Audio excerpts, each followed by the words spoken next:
Si como adulto te erotiza un menor, el problema lo tenés vos. O sea, sin lugar a dudas, el problema lo tenés vos.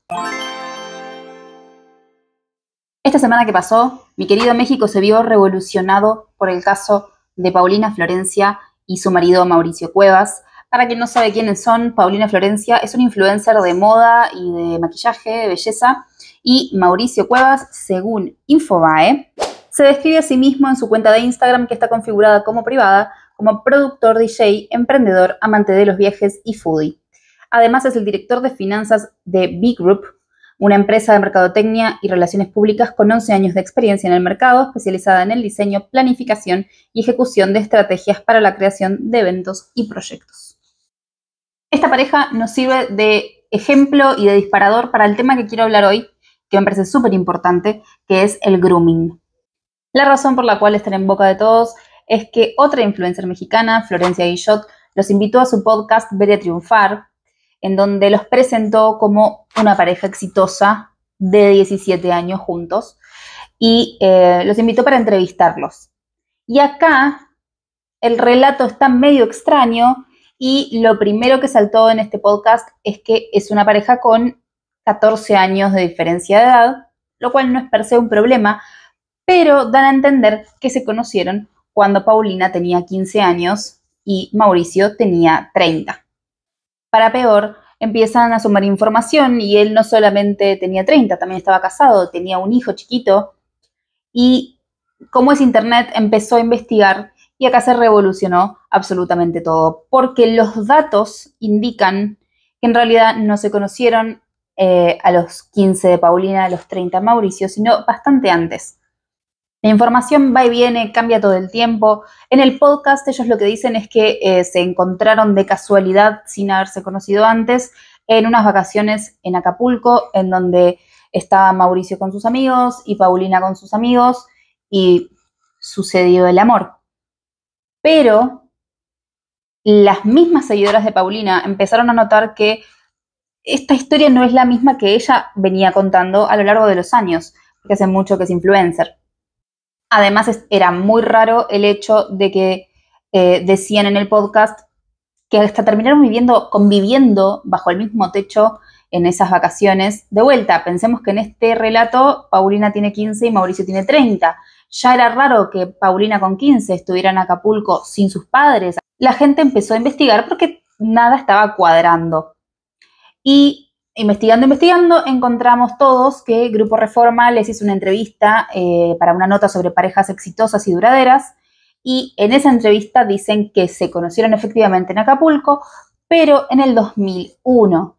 Dato no menor, porque Paulina nació, las fuentes van variando, entre el 89 y el 90, con lo cual, si se conocieron en el 2001, Paulina tendría que haber tenido 11 años en ese momento. Y Mauricio, que es del 76, tendría que haber tenido 25.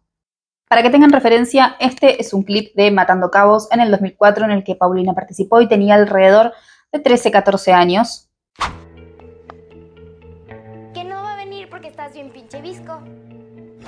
Mauricio, este hombre de 25 años, la conoció más joven que esto y dijo que fue amor a primera vista. Hay quienes dicen que en realidad no fue un viaje vacacional de amigos, porque ¿qué hace una niña de 11 años sola, sin padres, en Acapulco? Sino que era un viaje escolar. El papá de Mauricio es dueño de un colegio y, si no me equivoco, de una universidad.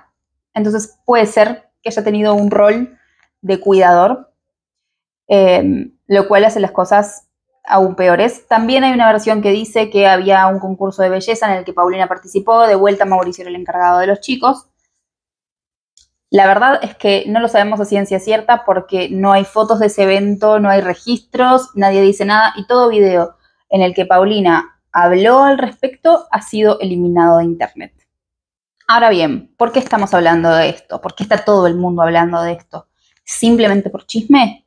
Puede ser que haya gente que esté hablando por chisme, pero en mi caso en particular me parece que es una gran excusa para concientizar a la gente sobre el grooming, que es algo muy, muy real. En groomingarg.com dicen que el grooming representa una serie de conductas deliberadamente emprendidas por una persona con el objetivo de contactar a un niño, niña y o adolescente y así ganarse su confianza, estableciendo un vínculo emocional a fin de disminuir sus inhibiciones para luego generar un encuentro personal en el mundo físico o bien, como en la mayoría de los casos, obtener el material de contenido sexual por parte de la víctima para su comercialización, distribución y o para satisfacer su perversidad sexual. Les dejo la página junto con todas las páginas que estoy nombrando en este video y voy a seguir nombrando, todas en la descripción. Hay que entender que el adulto que ejecuta el grooming sobre un niño es un depredador, es una persona manipuladora. Y no solamente manipula al niño en cuestión, que es el más fácil de manipular, es muy maleable, sino que también manipula a sus seres queridos y manipula el vínculo que la víctima tiene con sus seres queridos, de forma tal de aislarla y que el mundo de la víctima sea esta persona en cuestión. Les voy a dejar un par de fragmentos del podcast para que ustedes vean cómo este hombre manipula el relato y anoten todo, porque realmente estas son las formas de manipulación, las frases hechas de manipulación en el mundo del grooming más clásicas del mundo mundial. Pau, desde que la conocí, que iba en secundaria, siempre fue una mujer extremadamente madura. O sea, yo en cuanto la conocí, nunca dije, estoy platicando con una escuincla, una chavita. Como que ya no nos despegamos, ya en el antro ya, o sea, mis amigos me dejaron botada, entonces como que él... Y me dice, no te vayas. ¿Por qué no te quedas? Etcétera, etcétera, lo que tú quieras. Y se nos pasó el tiempo, me convenció.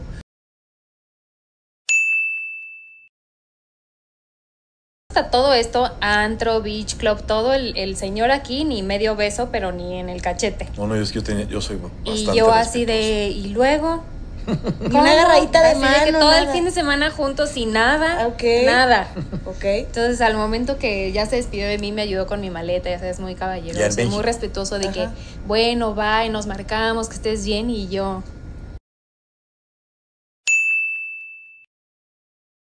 Y que le planto el beso. Ajá. Y el otro se quedó así. No, yo así de qué está pasando, porque insisto, aquí lo importante es no veíamos ninguno de los dos posibilidad y de repente pasa eso y ahí es donde ya hubo una conexión inmediata. Que todo pintaba para que no pudieran suceder las cosas, o sea, todo apostaba que fuera para lo opuesto. Pero había mucha química, o sea, eso es indudable. Y acá vale la pena aclarar lo obvio, esto lo sé porque en mi TikTok he recibido comentarios que jamás se me ocurrió que podía llegar a recibir, en donde culpan al niño por haber incitado la relación o por haberlo deseado o lo que fuere. Siempre el adulto es el responsable a la hora de iniciar un contacto con un chico. Siempre. No importa cuánto el chico insista, el adulto es el que puede poner un freno sin ningún tipo de problema y es el responsable de hacerlo. Tengan en cuenta que hasta los 25 años de edad no termina de desarrollarse el lóbulo frontal del cerebro, que es el que a nosotros como adultos nos permite predecir y leer patrones para saber cuál va a ser la consecuencia de nuestras decisiones y de nuestras acciones. Los chicos no pueden hacerlo. Es por eso que se considera que los menores no tienen la capacidad de consentir, porque no pueden hacer la matemática a largo plazo de qué va a pasar con esta decisión que estoy tomando hoy. No lo pueden hacer. Por supuesto, también es por esto mismo que somos tan maleables, tan fáciles de manipular. Incluso cuanto más chiquitos somos, es más fácil que un adulto nos pueda crear recuerdos, diciéndonos, sí, esto pasó. Y el niño lo toma como real, como verdad. Entonces, miren hasta qué punto somos manipulables cuando somos chicos. Partamos de la base de que si como adulto te erotiza un menor, el problema lo tenés vos. O sea, sin lugar a dudas, el problema lo tenés vos. Pero si encima de que te erotiza un menor, accedes al contacto con ese menor y culpás a ese menor porque me buscó, insistió mucho, simplemente sos un ser del mal. Perdón, pero sos un ser del mal. Es súper importante entender que las víctimas pueden ser hombres y pueden ser mujeres. Hay muchísimos casos, voy a leer algunos nombres de parejas famosas para que puedan ver lo común que es, lo que está en todos lados y nadie hace absolutamente nada al respecto. Tenemos, por ejemplo, a Aaron Taylor Johnson y Sam Taylor Johnson, que se conocieron y empezaron a salir cuando él tenía 18, ella 42, y ella era la directora y productora, no directora, de la película que él estaba haciendo, o sea que encima tiene una posición de poder. Tenemos a Patrick Dempsey y a Gillian Fink, también se conocieron cuando él tenía 18 y ella 44. Tenemos a Wilmer Valderrama y a Demi Lovato. Wilmer tenía 29, Demi tenía 17. En fin, pero cuidado, si bien sí es cierto que es muy común entre celebridades y entre políticos, no quiere decir que a nosotros simples mortales no nos pase. Es muy, muy común. El caso de Paulina no es único. De hecho, hay un caso muy grande en TikTok y perdonen que lea el nombre, porque realmente no sé ni cómo se pronuncia, es Karl Suklinski. Perdón por destruir este apellido, pero no sé cómo se pronuncia. Lo conocemos más en TikTok como Chasenator, y es un caso que me parte al medio, es muy triste. Les voy a dejar un clip para que él mismo cuente su historia de forma muy breve. Question, you got married at age 16? Actually, I got married at age 15, and my wife was 32 years old. There's a whole viral video about it right here at the top of my channel. It was definitely SA, and I was groomed, and she was a female. So anybody who thinks that it's only men who are perpetrating these acts of SA against children is wrong, because women do it too. So do preachers. But that's a whole nother story. My mother was abusive and neglectful, and we were poor. And this was not the first time that I had been SA'd. When I was 12 years old, a 40-year-old man took advantage of me for the entire summer. I came from a very loveless home, and I wanted affection and attention. And these grown-ass adults groomed me and gave it to me and made me think that somehow that was okay. It wasn't. I only dated my wife for a few months before we actually got married, and our marriage only lasted about a year before I ended up running off to Chicago. She had a lot of energy and a very strong drive, and she would essay me up to 5 times a day for the entire time that we were together. It was exhausting. And when she didn't get her way, she could become abusive. She lured me in with alcohol, parachute pants, and the notion that I was somehow the big guy on campus because I was dating a woman more than twice my age. It was a small town, and I'm quite sure to this day there are still people in Eminence, Kentucky who somehow feel like that marriage was consensual, and that somehow I was an adult at age 15, grown up enough to actually say I do for the rest of my life to a woman twice my age who already had 2 children, ages 6 and 8, both girls, and they called me daddy. Imagine 15 and being called daddy. As shocking as all that sounds, it is 100% true. My marriage license is still on file in Henry County, Kentucky. Most of the comments on that video are incredibly kind, loving, and supportive. But once in a while, I get some jerk of a guy who says, "Gee, I wish it had been me." And I just think to myself, yeah, I wish the hell it was you instead of me, because quite frankly, I would not repeat that experience again. Some people ask me if she turned me gay. That's not even possible. I was born bisexual, and I was attracted to men and women before I even got married to her. But I was still a child, and as a child, that made her a predator. It took me years to figure that out. Thanks for your question. Es súper importante que como sociedad dejemos de romantizar estos vínculos, no son sanos, traen muchas consecuencias negativas para el menor. En un artículo de Psicología Online, Marta Tomen Bastardas, que es psicóloga, lo resume muy simple. Las consecuencias psicológicas, a raíz de los acontecimientos, el menor puede padecer depresión infantil, decaimiento de la autoestima, sentimientos de desconfianza, cambios repentinos de humor inesperados, descenso del rendimiento escolar, tendencia al aislamiento, alteraciones del ritmo del sueño, la alimentación y, en los casos más graves, pueden aparecer ideas e intentos de suicidio. Las consecuencias físicas, cuando el adulto consigue consensuar el acto, el menor puede sufrir heridas y lesiones, claramente, así como traumatismos en los casos más graves derivados del abuso sexual. Y consecuencias sociales, puede aparecer un declive en las relaciones sociales dados los intensos sentimientos de desconfianza, dificultades en la comunicación, aparición de chantajes a los familiares por parte del agresor, etc. El grooming suele terminar en abuso y las consecuencias son profundamente similares y a esto se le suma que de vuelta el groomer se toma su tiempo para manipular al menor, para convencerlo de que él es el único en quien puede confiar ese menor. Lo aleja, lo aísla de todos sus seres queridos. ¿Por qué? Porque estos seres queridos se convierten en los enemigos del amor verdadero que le vende el groomer. Porque claramente los seres queridos quieren proteger al niño en términos generales. En el caso de Paulina, y no puedo poner las manos en el fuego porque realmente yo no sé qué otras cosas habrán pasado dentro de ese vínculo, pero en el caso de Paulina todo indicaría que la que fue villanizada fue la mamá de Paulina, que le ponía trabas en la relación y que ella lo llama el diablito. Les dejo un clip. Bueno, contamos el... Pero tu mamá, ¿qué dijo, Pau? O sea, tu mamá no lo terminó de aprobar, ¿o sí? Al final ya no. Al final mi mamá y yo éramos muy, muy apegadas. Entonces el saber que iba a haber como una tercera persona dentro de nuestra relación, siento que eso es lo que más le pudo pesar, porque no era Mao. O sea, pudo haber sido Mao o cualquier otra persona. Sí hubo mucho ya como mucha resistencia que yo estuviera con Mao, ¿no? O sea, como que en general me quería poner muchas trabas. Me decía, ya Mau ya no me late, como que se me hace medio mujeriego. Ya es lo típico que hacen como todas las mamás, todo lo posible con tal de separarte, y al contrario, a mí eso también como que pues me hacía más fuerte.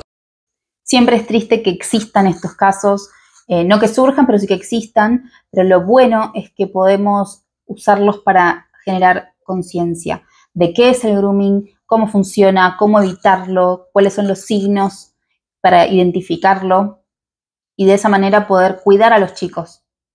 Con toda esta información dando vueltas en esta semana, aparecieron también bastantes comentarios, mensajes de este estilo. Mi papá es increíble y lo amo, pero no puedo dejar de pensar en que se casó con mi mamá teniendo 29 y ella 13 años. Sin embargo, nobleza obliga, tenemos que ser conscientes del contexto sociocultural en el que se dieron esas parejas. Había muchas razones en los años 60 y anterior, en los que era conveniente o incluso se recomendaba este tipo de vínculos. Déjenme leerles un mail que me mandaron que lo ejemplifica perfecto. Mi antigua casera me contaba que ella se había casado a los 27 años, su marido le lleva 15 y sí, era un matrimonio estable. Una vez me contó que ella deseaba que su hija, en ese entonces de 19 años, se casase con alguien que le diera seguridad económica y que los de su edad seguro nunca podrían. Así que cuando al complejo habitacional llegó un médico traumatólogo a vivir, la mujer se desvivía por atenderlo, lo invitaba a casa a comer. Era un hombre de 40 y tantos, súper acaudalado. Delante de mí le dijo a su hija que no fuera tonta, que el doctor le convenía. A todo esto, ya en otras ocasiones me había dicho que lo invitaba a su casa para que conviviera con su hija. Evidentemente la hija se negó, pero todavía antes yo de mudarme me dijo que seguiría intentando convencerla. En fin. Hay muchísimas razones por las cuales en el pasado se promovían este tipo de relaciones. Empecemos porque no existía la conciencia de la psicología del niño, no teníamos esa información, no había mucha información ni conciencia sobre la salud mental en general, y también se tenía muy en cuenta la seguridad económica, como es el caso de este mail.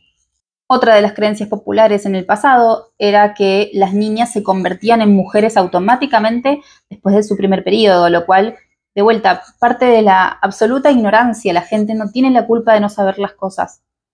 Si ves a una pareja o si tus papás están en esa situación, fueron una pareja con mucha diferencia de edad y uno era mucho más joven que el otro, no lo juzgues.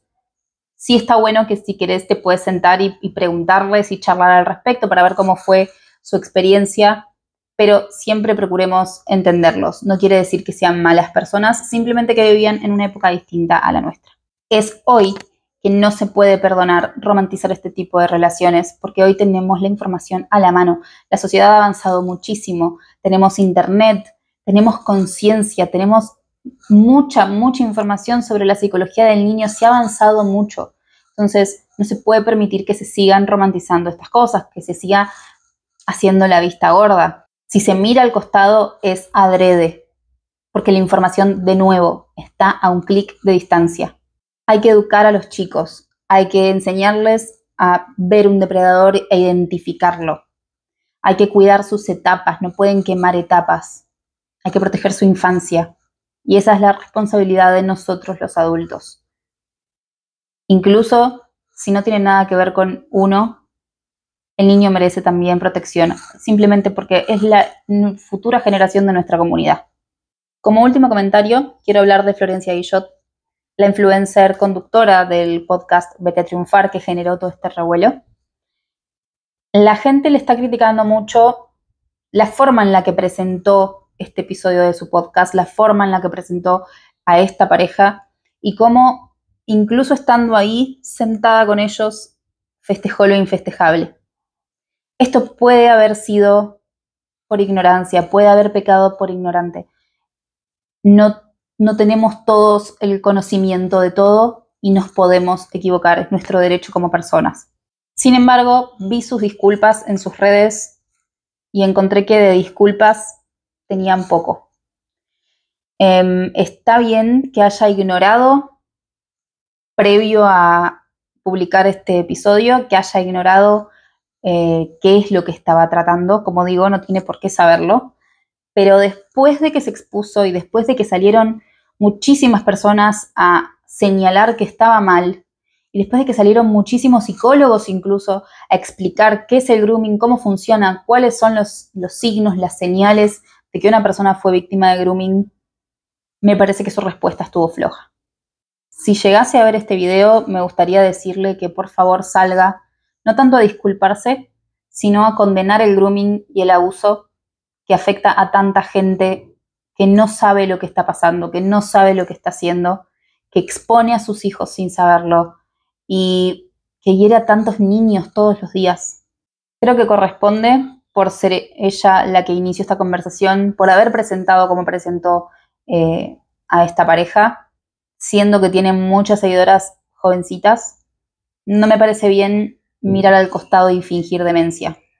Creo que hay que hacerse un poco responsable de la plataforma que uno tiene. Sin mucho más, abajo están todas mis redes. Me encantaría saber qué piensan de este caso. ¿Lo conocían? ¿Sabían lo que era el grooming? Como siempre, los leo en comentarios.